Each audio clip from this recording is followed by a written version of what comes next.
Então, primeiro, aprendizado formal, né, desse processo. Produtos e serviços são feitos por pessoas que geralmente não têm o mesmo conjunto de valores e de crenças que o usuário tem. A gente acha que a gente entende o usuário.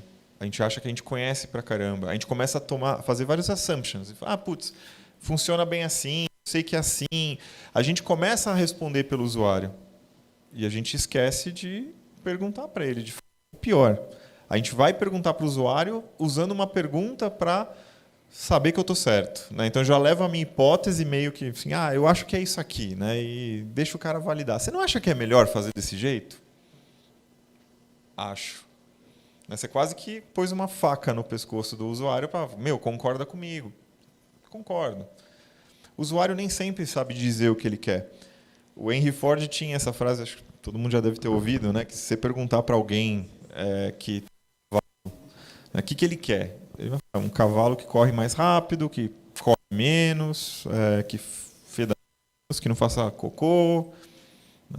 Ele não vai falar, cara, pega o powertrain, o motor a combustão, junta, faz um cavalo mecânico. Né? O usuário, muitas vezes, não tem essa capacidade.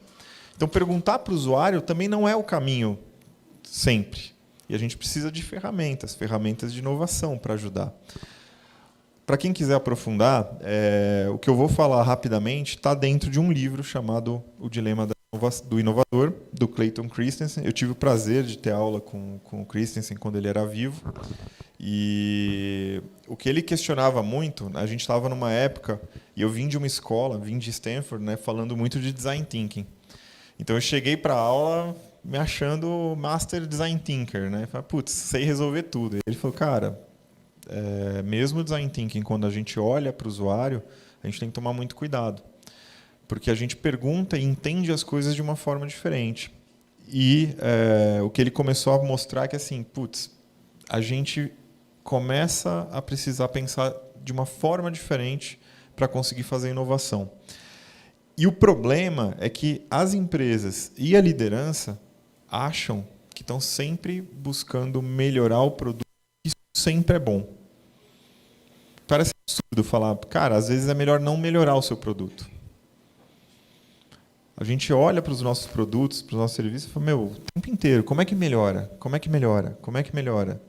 Só que ele fala que talvez o caminho de melhora que você está enxergando torne o produto tão complexo ou tão longe do que o usuário vê de valor que uma hora perde. Plataformas fazem isso com frequência. Né? Você vai tornando a plataforma tão grande, tão complexa, que o usuário para de ver tanto valor e aí vem uma startup que resolve o problema original e mata. Né? Então, o que o Christensen fala? Bom, para a gente olhar para o usuário, a gente deveria olhar para o usuário de uma forma diferente. Ele dá uma série de insights, né, sobre por que é complicado falar de inovação nas empresas, e ele dá um caminho, que é essa ferramenta chamada Job to be Done. Trabalho a ser feito, trabalho a ser realizado. Para ficar fácil, eu gosto de sempre trazer um exemplo como esse. Né? Então, tem aqui uma empresa, a Bosch. Tem alguém da Bosch aqui, só para eu moderar um pouco a minha fala. Né?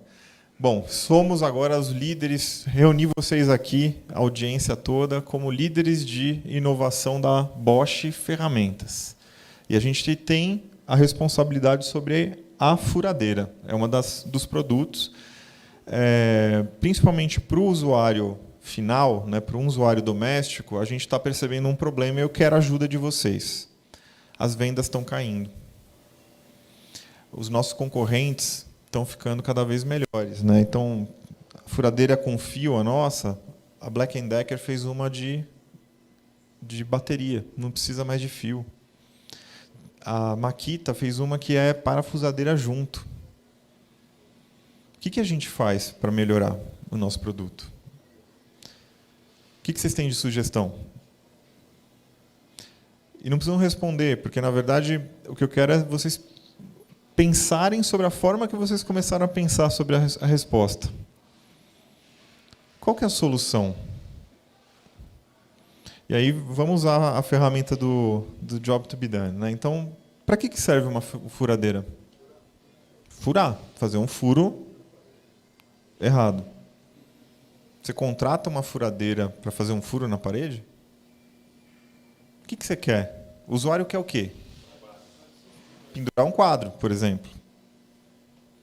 Quem são os concorrentes da furadeira? A Makita, Black Decker, Martelo e Prego, 3M. Qual que é o ponto? Qual que é o trabalho a ser realizado aqui? Pendurar um quadro. O que ajuda a resolver esse problema? Por exemplo, uma fitinha para eu pôr o quadro na parede que nem faz furo. O furo não é necessário. Só que se eu sou a Bosch, né, e se eu fiz essa provocação inicial para vocês, quem são os concorrentes que a gente olha? Quem faz igual a gente. Só que o usuário não quer fazer o furo, ele quer um outro negócio, que a gente está resolvendo com furo.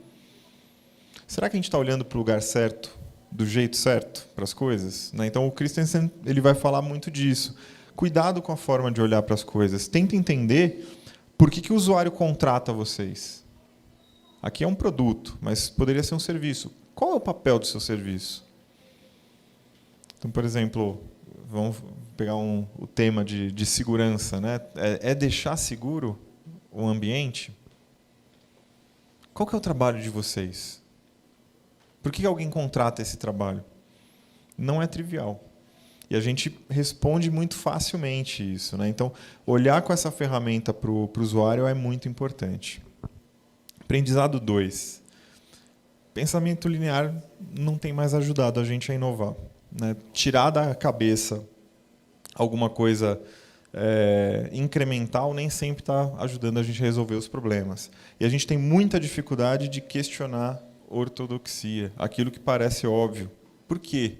Por que eu faço desse jeito? A gente viu, durante a pandemia, empresas grandes digitalizarem vários processos. Transformação digital foi um avanço grande da capacidade de transformação digital de várias empresas.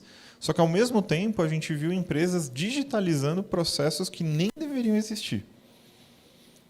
Um banco digitalizou a fila.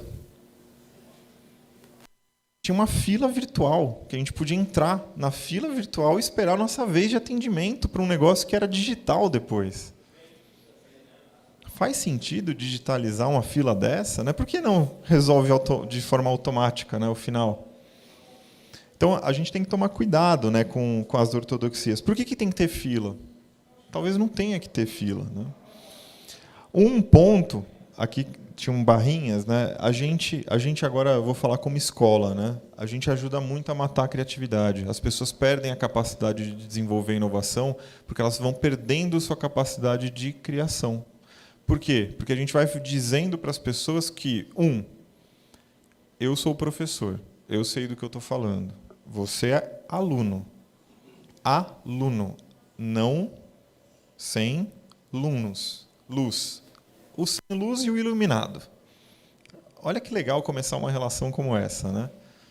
Então, de um lado tem alguém que não sabe nada, que não vai agregar nada. Do outro tem um cara que acha que sabe tudo e que vai ali fazer um decoreba.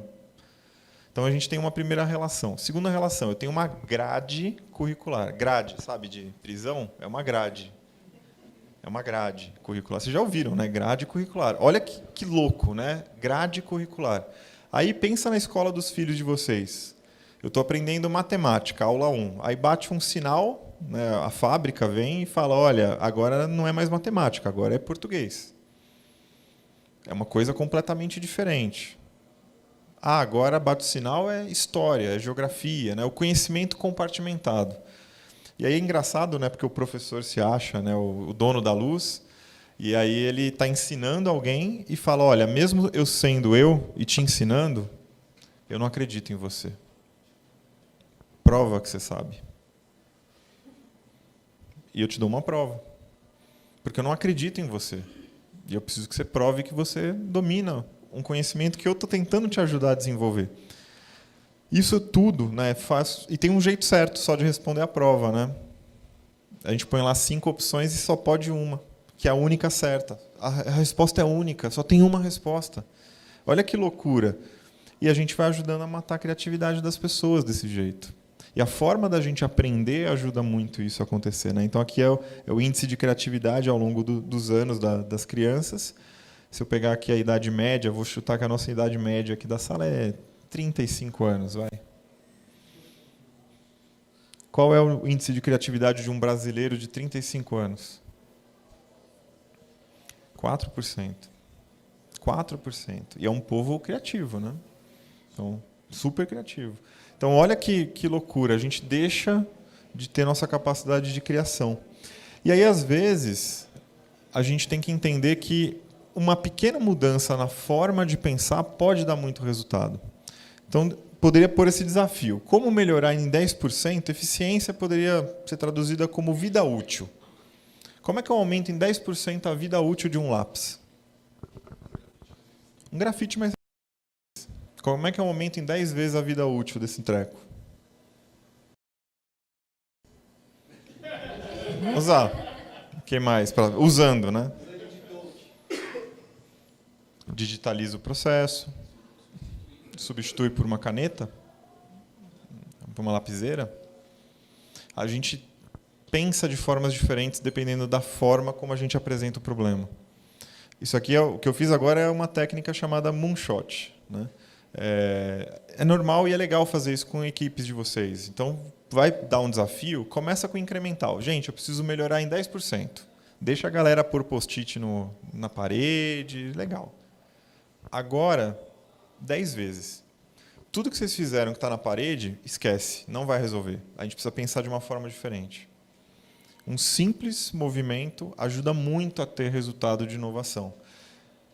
A brincadeira da frase, né? Pensar grande e pensar pequeno tem o mesmo trabalho. Dá o mesmo tempo, né? Eu poderia estar pensando de uma forma diferente desde o início. Então, forma de pensar é muito importante, né? Então, em vez de pensar lá no 10%, pensa no extremo, 10 vezes, para você não ter que usar a forma de pensar incremental, né? É uma mistura aí de psicologia e usabilidade, né? Aumentar engajamento e desejo, diminuir fricção o tempo inteiro.